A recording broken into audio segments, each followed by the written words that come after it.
Yok khur Bruno Fernandez ya kanam Premier League Player of the Season.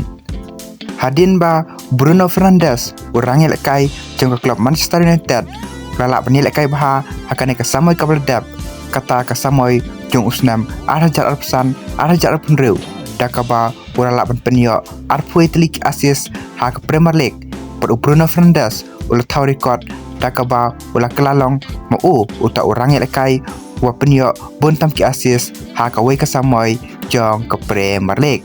Bat namarkan ka jingla jung Bruno Fernandes panilak kai baha pada klub Manchester United minin kasamoy ulay yok khur ya kanam Premier League Player of the Season. Pada ke Premier League yang Player of the Season layok khur do Nico O'Reilly orang yang kai jung ke klub Manchester City. Te paralog menta aling inapej ikarwe ngut ki player ki basyajit lane syakan top ha ke Premier League Team of the Year. TLE ngini sedang syua na ugol kipar. Ugol kipar udai David Raya bailek kai na ke klub Arsenal. Marki defender pat kidai utimbar ubailek kai na ke klub Arsenal. Ugrabiel ubailek kai na ke klub Arsenal. Usaliba ubailek kai na ke klub Arsenal. Bodo Nico O'Reilly ubailek kai na ke klub Manchester City.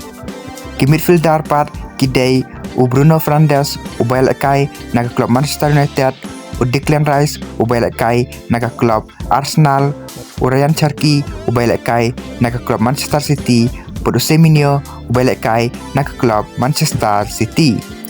Kat baki forward part udah Thiago ubailak kai na klub Brentford, baru Erling Haaland ubailak kai na klub Manchester City.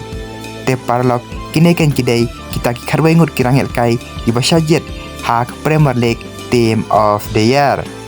Pernah deng kini ki karwe ngut kirangil kai ki basyajet hakane ke Premier League Team of the Year. San ngut kidai tangki player ki bailek kai na ke klub Arsenal.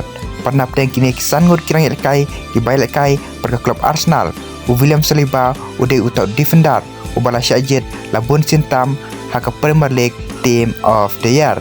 Dakaba ulah syajet sausnam kenti kata hausnam arhajar play arhajar arpsau arhajar arpsan panmenta hausnam arhajar arpenreu. Te paralog menta kasngi tang kini ki video ki bakendiat kublai shibun.